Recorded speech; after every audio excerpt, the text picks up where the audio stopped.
ನಮಸ್ಕಾರ ವೀಕ್ಷಕರೇ, ಆಸೆ ಧಾರಾವಾಹಿಯ ಮಂಗಳವಾರದ ಸಂಚಿಕೆಯಲ್ಲಿ ಏನಾಗ್ತಿದೆ ಎಂದು ಈ ವಿಡಿಯೋದಲ್ಲಿ ನೋಡ್ಕೊಂಡು ಬರೋಣ ಬನ್ನಿ. ಈ ವಿಡಿಯೋ ಇಷ್ಟ ಆದರೆ ದಯವಿಟ್ಟು ನಮ್ಮ ಚಾನಲ್ನ ಸಬ್ಸ್ಕ್ರೈಬ್ ಮಾಡಿ ಅಂತ ಹೇಳ್ತಾ, ಹಾಗೆ ಪಕ್ಕದಲ್ಲಿರುವ ಬೆಲ್ ಐಕನನ್ನು ಆಲಿಗೆ ಸೆಟ್ ಮಾಡಿ ಅಂತ ಹೇಳ್ತಾ ವಿಡಿಯೋ ಶುರು ಮಾಡೋಣ ಬನ್ನಿ. ಸೋಮವಾರದ ಸಂಚಿಕೆಯಲ್ಲಿ ಸೂರ್ಯ ತನ್ನ ಕಾರನ್ನು ಮಾರಿ ಆಟೋ ಓಡಿಸ್ತಿರೋದು ಮನೆ ಮಂದಿಗೆಲ್ಲ ತಿಳಿದಿರುತ್ತೆ. ಆಗ ಸೂರ್ಯ ತನ್ನ ತಂದೆ ರಂಗನಾಥ್ ಅವ್ರಿಗೆ, ಅಪ್ಪ ನನ್ನ ಮೇಲೆ ನಂಬಿಕೆ ಇಡಿ, ಇನ್ನು ಕೆಲವು ದಿನಗಳಲ್ಲಿ ನಾನು ಅಮೌಂಟ್ನ ಒಳ್ಳೆ ಕೊಡ್ತೀನಿ ಅಂತ ಹೇಳ್ತಾನೆ.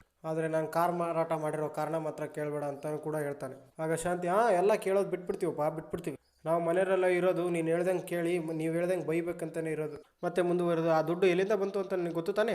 ಆಗ ಸೂರ್ಯ, ಅಯ್ಯೋ ಗೊತ್ತು ಸಕ್ರೆ, ಮನೆ ಪೇಪರ್ನ ಅಡವಿಟ್ಟಿರೋದು. ನಾನೇನು ನಿಮ್ಮ ದೊಡ್ಡ ಮಗನ ಥರ, ನನಗೂ ಇದಕ್ಕೂ ಯಾವುದೇ ಸಂಬಂಧ ಇಲ್ಲ ಅಂತ ಥರ ನಡ್ಕೊಳೋದೇ ಇಲ್ಲ. ಕೆಲವೇ ದಿನಗಳಲ್ಲಿ ನಿಮ್ಮ ರೊಕ್ಕ ನಿಮಗೆ ಕೊಡ್ತೀನಿ ಅಂತ ಹೇಳ್ತಾನೆ. ಆಗ ಶಾಂತಿ, ಹಾಗಾದ್ರೆ ಇನ್ನು 10 ನಿಮಿಷದಲ್ಲಿ ಬೇಕು ನನಗೆ ಕೊಡು ಅಂತ ಕೇಳ್ತಾಳೆ. ಮತ್ತೆ ಸೂರ್ಯ, 10 ನಿಮಿಷ ಜಾಸ್ತಿ ಆಯಿತು, ಇನ್ನು 1 ನಿಮಿಷದಲ್ಲಿ ಕೊಡ್ತೀನಿ ನೋಡು. ಆಗ ಶಾಂತಿ, 1 ನಿಮಿಷದಲ್ಲಿ ಕೊಡ್ತೀಯ? ಹಾಗಾದ್ರೆ ಕೊಡು ನೋಡೋಣ. ಆಗ ಸೂರ್ಯ, ಹಂಗೇನಿಲ್ಲ, ಮನೋಜ 27 ಲಕ್ಷ ಕೊಟ್ಟಿದ್ದು ಕೂಡ ನಾನು 4.3 ಲಕ್ಷ ಕೊಟ್ಬಿಡ್ತೀನಿ. ಇದನ್ನೆಲ್ಲ ಕೇಳಿಸ್ಕೊಂಡ ಮೀನಾ ಸೂರ್ಯ ಕೆಲಸ ಮಾಡೋ ಜಾಗದ ಕಡೆ ಹೋಗ್ತಾಳೆ. ಅಲ್ಲಿದ್ದ ಸೂರ್ಯನ ಫ್ರೆಂಡ್ಸನ್ನು ಕೇಳ್ತಾಳೆ, ಸೂರ್ಯ ಇಲ್ಲಿ ಅಂತ. ಆಗ ಸೂರ್ಯನ ಫ್ರೆಂಡ್ಸು ಈಕೆನ ಹೇಗಾದರೂ ಮಾಡಿ ಸಂಭಾಳಿಸ್ಬೇಕಂತ, ಸಿಸ್ಟರ್ ಇಲ್ಲೇ ಈಗ ಬಾಡಿಗೆ ಬಂತು ಹೋಗಿದ್ದಾನೆ, ಈಗ ಜಸ್ಟ್ ಬರ್ತಾನೆ ತಡಿ ಅಂತ ಹೇಳ್ತಾನೆ. ಆಗ ಮೀನಾ, ನಾನು ನಿಮ್ಮನ್ನ ಸ್ವಂತ ಅಣ್ಣವ್ರ ಥರ ನೋಡಿದರೆ, ಆದರೆ ನೀವು ನನಗೆ ಮೋಸ ಮಾಡಿಬಿಟ್ರಿ, ನೀವು ಈ ವಿಷಯನ ಮುಚ್ಚಿಟ್ಟು ದೊಡ್ಡ ತಪ್ಪು ಮಾಡಿದ್ದೀರಾ. ಮತ್ತೆ ಮೀನಾ ಅವ್ರನ್ನ ಎಷ್ಟು ದಿನದಿಂದ ನಡೀತಿದೆ ಈ ಆಟೋ ಓಡಿಸೋದು ಅಂತ ಕೇಳ್ತಾಳೆ. ಆಗ ಸುಬ್ಬು, ಮತ್ತೆ ಅದಕ್ಕೆ ಅದೇನೋ ರಿಪೇರಿ ಅಂತ ಕೊಟ್ಟಿದ್ದಾರೆ ಅಷ್ಟೇ, ಏನೂ ಇಲ್ಲ ಅಂತ ಹೇಳ್ತಾನೆ. ಆಗ ಮೀನಾ, ಇಷ್ಟಾದರೂ ನೀವು ಅವ್ರನ್ನ ವಹಿಸ್ಕೊಂಡು ಬರಬೇಡಿ, ಎಲ್ಲ ವಿಷಯ ನನಗೆ ಗೊತ್ತು, ದಯವಿಟ್ಟು ಕಾರ್ ಏನಾಯ್ತು ಅಂತ ಹೇಳಿ ಅಷ್ಟೇ, ಇದೆಲ್ಲ ನಿಜ ಅಲ್ಲ ಅಂತ ನನಗೆ ಗೊತ್ತು, ದಯವಿಟ್ಟು ಸತ್ಯ ಹೇಳಿ ಪ್ಲೀಸ್ ಅಂತ ಕೇಳ್ತಾಳೆ. ಆಗ ಸುಬ್ಬು, ಸರಿ ನಾನು ಹೇಳ್ತೀನಮ್ಮ, ಆದರೆ ಈ ವಿಚಾರನ ಸೂರ್ಯನಿಗೆ ಮಾತ್ರ ಹೇಳ್ಬಾರ್ದು ಅಂತಲೂ ಮಾತು ತಗೊತಾನೆ. ಆಗ ಸುಬ್ಬು, ನಿನ್ನ ಗಂಡ ಕಾರ್ ಮಾರೋಕ್ಕೆ ಮುಖ್ಯ ಕಾರಣ ನಿನ್ನ ತಮ್ಮ ಮಂಜಾನೆ.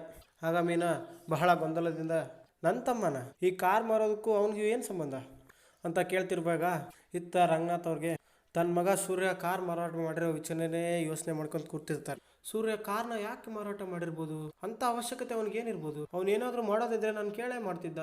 ಇಲ್ಲ, ಇಲ್ಲಿ ಏನೋ ಇದೆ, ತಿಳ್ಕೊಳ್ಳಬೇಕಂತ ರಂಗನಾಥ್ ಅವರು ಮತ್ತೆ ಸೂರ್ಯನ ಕೇಳಲು ಹೊರಡ್ತಾರೆ. ಮನೋಜ್ ಮತ್ತು ರೋಹಿಣಿ, ಶ್ರುತಿ ಮತ್ತು ರವಿ, ಶಾಂತಿ ಕೂಡ ಸೂರ್ಯ ಕಾರ್ ಮಾಡಿ ಹಣನ ಏನು ಮಾಡಿರ್ಬೋದು, ಎಲ್ಲ ಹಣನ ಕುಡಿದಿರ್ಬೋದೇನೋ ಅಂತ ಚರ್ಚೆ ಮಾಡ್ತಾ ಕೂತಿರ್ತಾರೆ.